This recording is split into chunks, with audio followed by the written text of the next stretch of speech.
My dear students, welcome back to my YouTube channel. आज का हमारा टॉपिक है learn important 5 words with tricks. चलिए स्टार्ट करते हैं।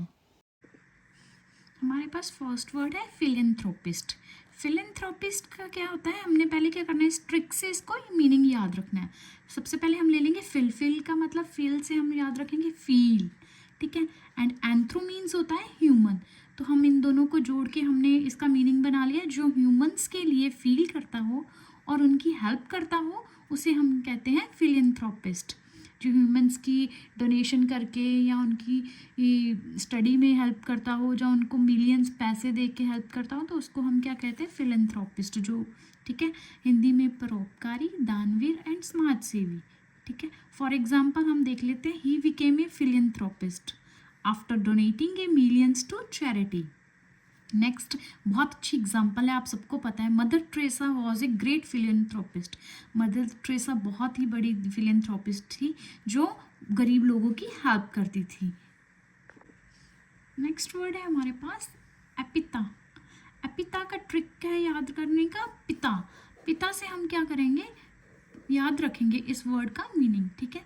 इसका क्या देखते हैं हम जब किसी के पिता की मृत्यु हो जाती है तो उसकी कब्र पर जो संदेश लिखा जाता है उसे हम कहते हैं एपिताफ, ठीक है। कब्र मीन्स टॉम स्टोन। कभी भी किसी की भी डेथ हो जाती है हम उसकी टॉम स्टोन पे लिखते हैं, कोई भी हम छोटा सा कोट या कुछ भी लिखते हैं मैसेज, उसको हम कहते हैं एपिताफ। जैसे यहाँ पे मैंने एक इमेज बना के क्लियरली समझाने की कोशिश की है, forever in our hearts. कुछ भी ऐसे छोटे छोटे कोट्स या मैसेज लिख देते हैं ना, उसको हम कहते हैं epitaph. Epitaph means word or message written on a tombstone or grave in memory of a person who has died, ठीक है। इसकी एक एग्जाम्पल ले लेते हैं।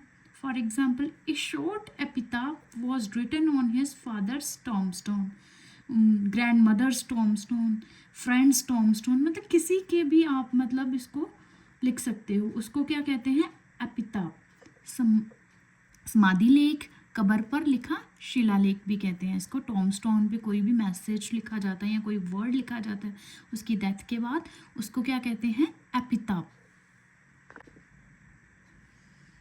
नेक्स्ट वर्ड है हमारे पास ऑब्सोलीट। क्या है, ऑब्सोलीट। इसको ट्रिक है याद रखने का, अब सो लेट। अब सो लेट, अब बहुत लेट हो चुका है, मतलब अब बहुत लेट हो चुका है, फैशन आउट हो गया है, या अब वो चीज़ यूज़ में नहीं है। जैसे इंग्लिश में हम बोलते हैं ये चीज़ outdated, old fashion, no longer in use, ठीक है। अप्रचलित, पुराना पड़ चुका, अब योग्य में ना रहने वाला, उसको कहते हैं obsolete। तो ट्रिक है याद रखने का, obsolete। इजी है ना। तो इसकी एग्जांपल देख लो। अब टाइपराइटर्स थे पहले, ठीक है। Typewriters became obsolete after computers become common. Computer आने के बाद टाइपराइटर अप्रचलित हो गए, सबको पता है, ठीक है, कि पहले कंप्यूटर नहीं थे तो टाइपराइटर यूज़ होते थे, पर अब कंप्यूटर कॉमन हो गए हैं यूज़ करने के, तो टाइपराइटर कोई भी यूज़ नहीं करता, ठीक है, अब वो चीज़ यूज़ नहीं होती। नेक्स्ट एग्जाम्पल है, many old rules have become obsolete. कई पुराने नियम अब अप्रचलित हो गए हैं। जब नए नियम आ जाते हैं, ठीक है, तो जो नए रूल्स आ जाते हैं तो पुराने रूल्स क्या हो जाते हैं, समटाइम्स ऑब्सोलीट, अप्रचलित, ठीक है। नेक्स्ट वर्ड है हमारे पास एलिजिबल। क्या है, एलिजिबल मीन्स, ट्रिक याद रखने का क्या है इसका, ई लीजिए डॉक्टर की पर्ची से याद रख लो कि डॉक्टर की पर्ची तो किसी को समझ में नहीं आती, ठीक है, तो इसलिए इसका याद रख लो, ई लीजिए डॉक्टर की पर्ची। ट्रिक बनाया मैंने कि हमें इजीली याद रह जाए माइंड में, ठीक है। इसका वैसे मतलब होता है ऐसी हैंड राइटिंग जो पढ़ने में डिफ़िकल्ट हो, ठीक है, अनरीडेबल हो, अनक्लियर हैंड राइटिंग और टेक्स्ट। वो तो पता ही है कि डॉक्टर की हैंड राइटिंग हमें किसी को समझ में ही नहीं आती है, तो इसलिए मैंने इसका ट्रिक बना दिया, ई लीजिए डॉक्टर की पर्ची, एलिजिबल का। वैसे इसको प्रॉपर हिंदी में कहते हैं अपठनीय, अस्पष्ट, ठीक है।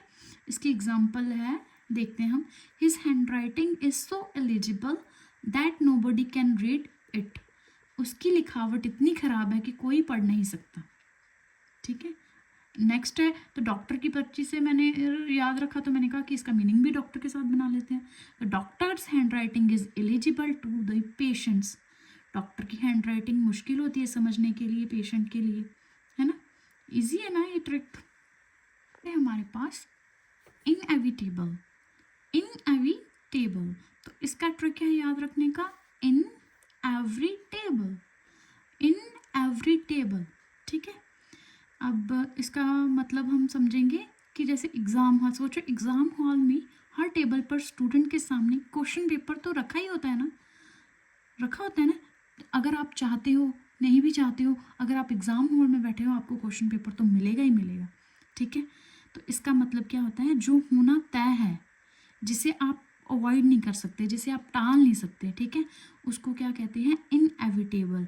मतलब इंग्लिश मीनिंग क्या है, unavoidable, bound to happen, certain, कि इनएविटेबल।